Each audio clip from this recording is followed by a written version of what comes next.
Hey guys, and welcome back to another YouTube video. In this video I'll be doing the round 10 review of the Brisbane vs Gold Coast game, going through who went well, who didn't go so well. And as we see, ASHCROFT went absolutely huge, so really happy about that. This was one of probably the better games for me in total of it all, I guess, except on the Brisbane side of it, it was really good. On the Gold Coast side it was pretty poor, but that's because everyone from Gold Coast was pretty poor this week. So before we get into the video, remember to like and subscribe, turn the notification bell on so you know when I upload, and let's get into the video.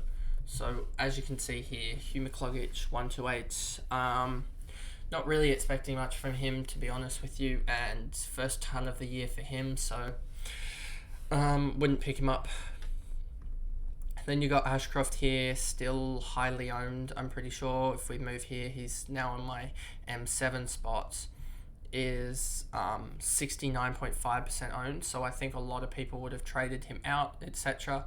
I knew that he had this double fixtures. We look at the fixtures, he had this double run at the Gabba, and he's gone 109 and 127, and I'm pretty sure he probably played Freo at the Gabba, and I'm guessing he played North at the Gabba as well.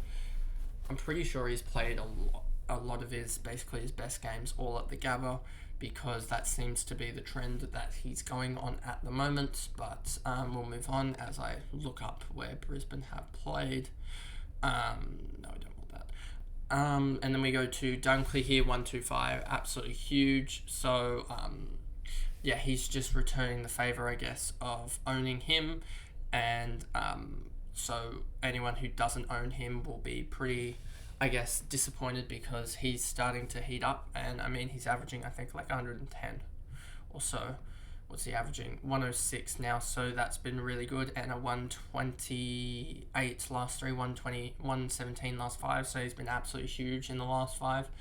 As Brisbane played at home in round 2, that's why you would have seen the Will ASHCROFT 90. When they play round 3, they played away from home round 3, it looks like. Yeah, round 3 they played away from home, and then round 4 they played at home. Round 5 they played not at home really. So if you look here, they played at home. Round 5 wasn't really at home, as it was a home game, but it was they played away from the Gabba. Then they played away in round 6, and I'm guessing away in round 7 as well. At home in round 7, as you can see here by the 115, then away, then home. So that's what it was, and that's why you see ASHCROFT really scoring well, and he's averaging almost 87 now. So we could see him really start to heat up and really start to, I guess, push on, and he could be a 90 scorer if he could pick it up away from the Gabba. But he's averaging 95 in his last 5, which is really good. Then you have Neil 117. He looks to be back. I want to see one more week, and then we can probably get him post-buy. I mean, if we look at Neil here, he's back up to 94, and he's gone 119, 67, 103, 117, and he's gone 116 before that, and a 70. So if we can get one more big score, and we can see that average go up in the last 3 to the big like hundreds, and also get that last 5 average up a little bit as well, that would be really good. And then maybe we get him post-buy, but I still think he is a big risk in this midfield. Gunston, Danaher, Berry, McInerney, and then Wilmot here, 74. Really happy that I held him. 385k and is now up to 410k, so gained 25k plus. Also has probably, I'm going to say, I don't know if these break-evens are still up to date. Wilmot, what's his 25 break-even now for Wilmot, so that's really, really good, as he could easily, he's got a new role off the half-back until Daniel Rich is back, and with that role he scores a lot better. So if he gets that role another week, we could see him make potentially another 30-40k and really make a difference in how much he's valued at. And once he starts making that climb, he can really start to get to the point where him and Mitchell can combine post bye to a rookie and another scorer. I mean, what are we at now? I believe we're only like 470 and 410. We're probably post bye. They're ready for that swap to another scorer. As I expect Mitchell's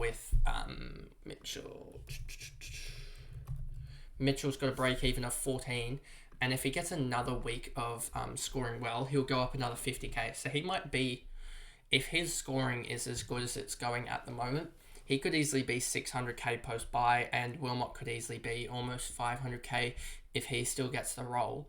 And that'll be an 850 guy, plus say I have 10, 20, 30k. That'll be an 880 guy, so I can almost get any defender that I want.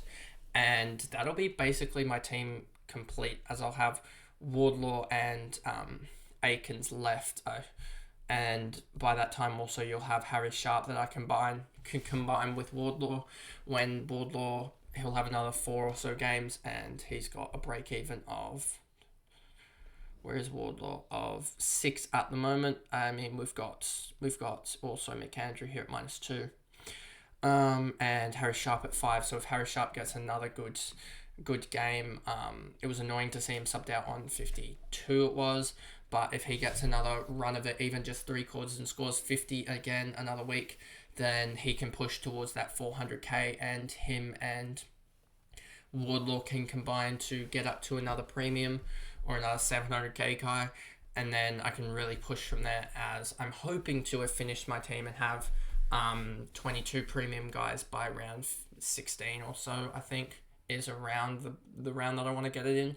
It will be probably a little bit later than most people, but that's just because of injuries, etc., and some I've had the cash gen to do it, so I've also got the lucky one of being able to use Samson Ryan as a way to get up as well. I think that could be a really good thing to do, is to get cash out of him to get up. But I should probably start talking about this game again.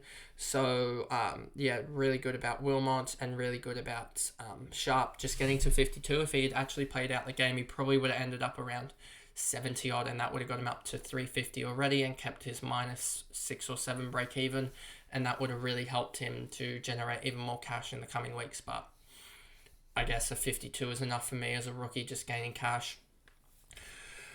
Matty Rowell 90, Humphrey 90, Witts 87, McPherson 85. So McPherson is starting to drop cash, but I think he can go large. I mean, he had a 14-point first and a 17 and a 19, so he really only had the second quarter where he went nuts. But I mean, who have they got next?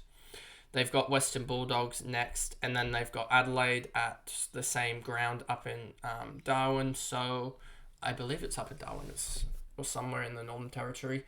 So yeah, I think he could go and score pretty well there. You've got Aikens again, just making cash and just keeping on. So with Aikens, he's probably got a break even of guessing like 30 odd. Break even of 31. What's McPherson's break even? Is it like 100 and something? 110 for McPherson. That's annoying. And then I'm guessing Petrarca is one of the bigger break evens. Yeah, 132 for Petrarca. But I guess that's how the wave goes with a lot of these guys. You have a lot of these guys will have a good break even one week and then a bad break even the next week.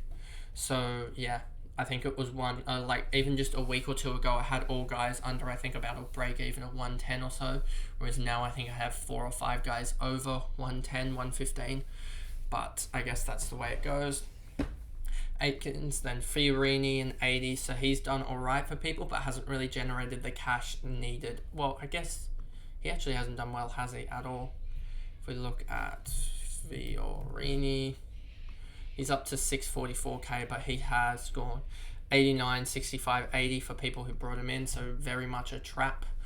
Holman, Anderson again, another really poor performance from him, Ballard, McAndrew, and then Powell, who I will be trading out this week, as he has just not lived up to what I thought he would, and I just cannot be having 3 guys in the Gold Coast backline when they're not being able to chip around the ball, as that was a mistake, and I should have honestly gone for Sheed if I'd gone for Sheed and risked it, I would have had Sheed at like 720k, 730k or something, had another 40k or so in the bank, and been able to be confident in going for Wardlaw. And I would have almost been able to do Wardlaw and Merritt, or Wardlaw and someone else, and been able to get up to someone absolutely huge. But that's sort of the way it goes. You pick players, and then in hindsight, a lot of the time you mess up and make mistakes. Swallow, King, Collins, Ellis, Lemons, Lukosius, Davies, and then no one else here for me. So that's basically the video there. So if I go back to the main screen, that's the review of the Brisbane vs Gold Coast game, and I'll see you guys in another video. Thanks, guys. Goodbye.